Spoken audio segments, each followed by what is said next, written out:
जो बनना हो सच्चा जीवन साथी, पति अपनाए एनएसवी। हमारी 2 बेटियां हैं, हम चाहते हैं कि उनका भविष्य सुनहरा हो, इसलिए हमने फैसला लिया है कि आगे बच्चे नहीं होने चाहिए। मैंने जिम्मेदार पति होने का फर्ज निभाया और एनएसवी को अपनाया। 10 मिनट में बिना चीर फाड़ के सरल सा उपाय और आधे घंटे बाद घर। खुराक और दिहाड़ी की भरपाई के लिए 1100 रूपए तुरंत मिल गए थे। न कोई कमजोरी और पत्नी का पूरा प्यार भी। क्यों जी? हटो जी। वही है सच्चा जीवन साथी जो पति अपनाए एनएसवी।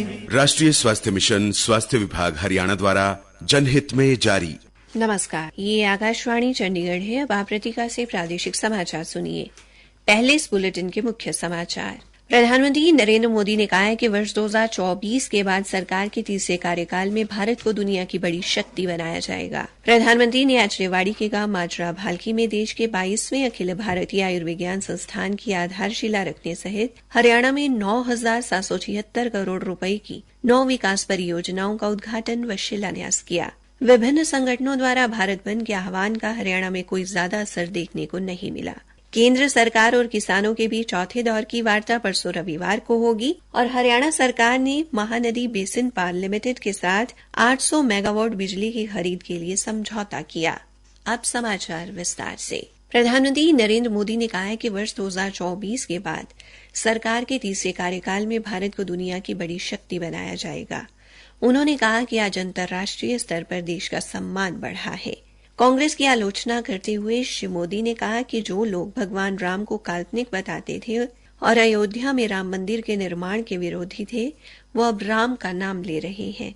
उन्होंने कहा कि देश की इच्छा थी कि अयोध्या में प्रभु राम के भव्य मंदिर का निर्माण हो, जिसे पूरा किया गया है। प्रधानमंत्री आज रेवाड़ी जिले के गांव माजरा भालकी से 9,776 करोड़ रुपए की 9 विकास परियोजनाओं का शिलान्यास व उद्घाटन करने के अवसर पर लोगों को संबोधित कर रहे थे। श्री मोदी ने कहा कि वर्ष 2013 में उन्होंने रेवाड़ी की धरती से सेना के जवानों को 1 रैंक 1 पेंशन देने की घोषणा की थी, जिसे उनकी सरकार द्वारा पूरा किया गया और इसका सबसे अधिक लाभ हरियाणा के लोगों ने उठाया है, जहां से बड़ी संख्या में लोग सेना में हैं। प्रधानमंत्री ने कहा कि कांग्रेस का इतिहास के सबसे बड़े घोटालों, आतंकवाद को बढ़ाने और सेना को कमजोर करने का ट्रैक रिकॉर्ड रहा है। श्री मोदी ने कहा कि कांग्रेस ने अब तक जम्मू कश्मीर से धारा 370 हटाने में रुकावटें डाली, वहीं उन्होंने अपनी प्रतिबद्धता को पूरा करते हुए धारा 370 हटाने का वादा पूरा किया। उन्होंने उम्मीद जताई कि अब की बार राष्ट्रीय जनतांत्रिक गठबंधन एनडीए को 400 से अधिक सीटें मिलेंगी। इस अवसर पर मुख्यमंत्री मनोहर लाल और केंद्रीय राज्य मंत्री राव इंद्रजीत सिंह भी उपस्थित रहे। प्रधानमंत्री ने आज जिन विकास परियोजनाओं का उद्घाटन व शिलान्यास किया, उनमें गुरुग्राम मेट्रो रेल परियोजना भी शामिल है, जिस पर लगभग 5,450 करोड़ रुपए की लागत आएगी। श्री मोदी रेवाड़ी के गांव माजरा भालकी में अखिल भारतीय आयुर्विज्ञान संस्थान एम्स की आधारशिला भी रखी। 203 एकड़ में निर्मित होने वाले इस संस्थान पर 1,650 करोड़ रुपए की लागत आएगी। इसमें 720 बिस्तरों का अस्पताल, 100 सीट क्षमता का मेडिकल कॉलेज, 60 सीटों का नर्सिंग कॉलेज और 30 बिस्तरों का आयुष अस्पताल होगा। प्रधानमंत्री ने कुरुक्षेत्र में नवनिर्मित ज्योतिसर अनुभव केंद्र का भी उद्घाटन किया। अत्याधुनिक प्रौद्योगिकी से समृद्ध इस संग्रहालय पर लगभग 240 करोड़ रुपए की लागत आएगी। इसके अलावा श्री मोदी ने विभिन्न रेल परियोजनाओं का शिलान्यास और शुभारंभ किया, जिनमें रोहतक महम हांसी रेल लाइन शामिल है। विभिन्न संगठनों द्वारा भारत बंद के आह्वान का हरियाणा में कोई ज्यादा असर देखने को नहीं मिला। अंबाला और पानीपत से हमारे संवाददाता ने बताया है कि सभी स्कूल, कॉलेज, व्यापारिक प्रतिष्ठान व बाजार आम दिनों की तरह खुले रहे। रोडवेज की बसें भी नियमित रूप से चलती रही। हालांकि कई जगह ट्रेड यूनियन व किसान संगठनों ने विरोध प्रदर्शन किया। कैथल से हमारे संवाददाता ने बताया कि जिले में किसानों ने 4 जगह जाम लगाया और नारेबाजी की। किसानों ने बाद दोपहर तित्रम रोड, गांव गढ़ी पाडला, गुल्ला चीका टटियाना सीमा व संगतपुरा सीमा पर कुछ समय के लिए धरना दिया। किसान संगठनों की टोल प्लाजा फ्री करने की घोषणा के बावजूद कैथल के साथ लगते थाना गांव में टोल प्लाजा पर काम चलता रहा। वहीं कैथल व गुल्ला की बार एसोसिएशन द्वारा काम निलंबित रखा गया। भिवानी जिले में किसान व कर्मचारी संगठनों ने प्रदर्शन किया और गांव बामला के बस अड्डे के पास सांकेतिक जाम लगाया, जबकि घोषणा के बावजूद बामला व कितलाना टोल प्लाजा पर काम सुचारू रूप से होता रहा। पलवल में ट्रेड यूनियन एवं किसान संगठन के प्रतिनिधि ताऊ देवीलाल स्टेडियम में इकट्ठे हुए और आगरा चौक से लेकर बस अड्डे तक जुलूस निकाला।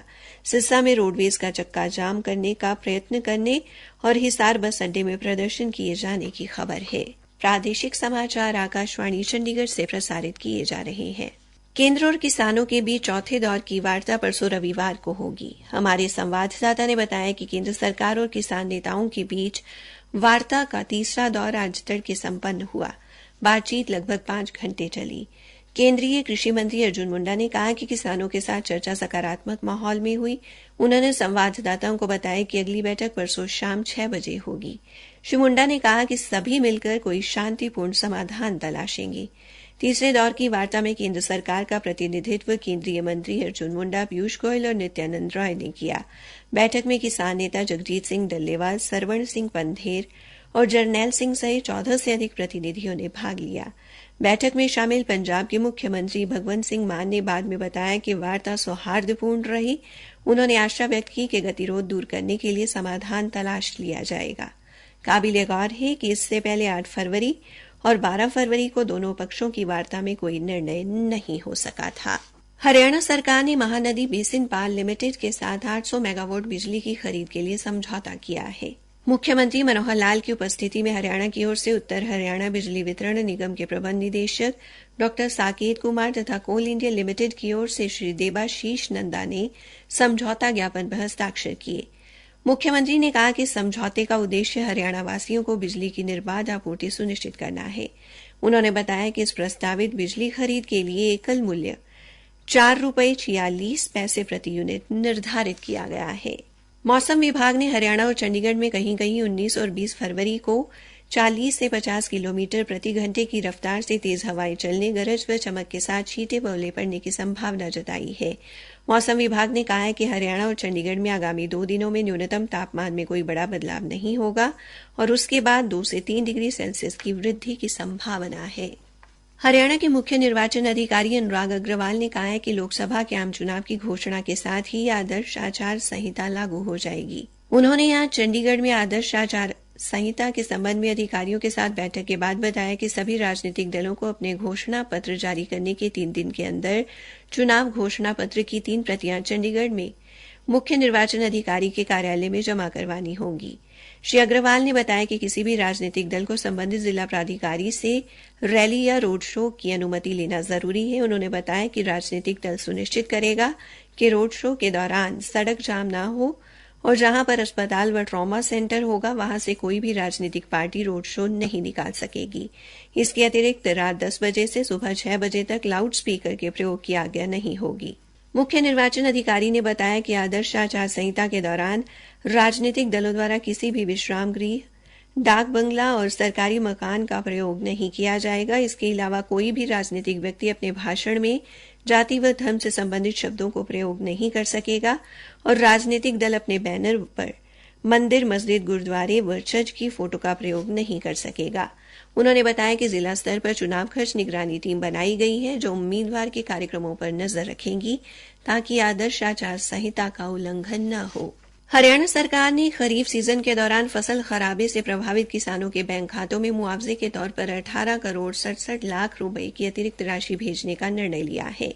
मुख्यमंत्री ने कहा कि किसानों के समक्ष पेश आ रही चुनौतियों को कम करने के उद्देश्य से यह कदम उठाया गया है। 1692 एकड़ कृषि भूमि में फसल खराबे का प्रभाव झेलने वाले किसानों को ये राशि दी जाएगी। उन्होंने बताया कि अब तक कुल 130 करोड़ 88 लाख रुपए का मुआवजा जारी किया गया है। अंत में मुख्य समाचार एक बार फिर। प्रधानमंत्री नरेंद्र मोदी ने कहा कि वर्ष 2024 के बाद सरकार के तीसरे कार्यकाल में भारत को दुनिया की सबसे बड़ी शक्ति बनाया जाएगा।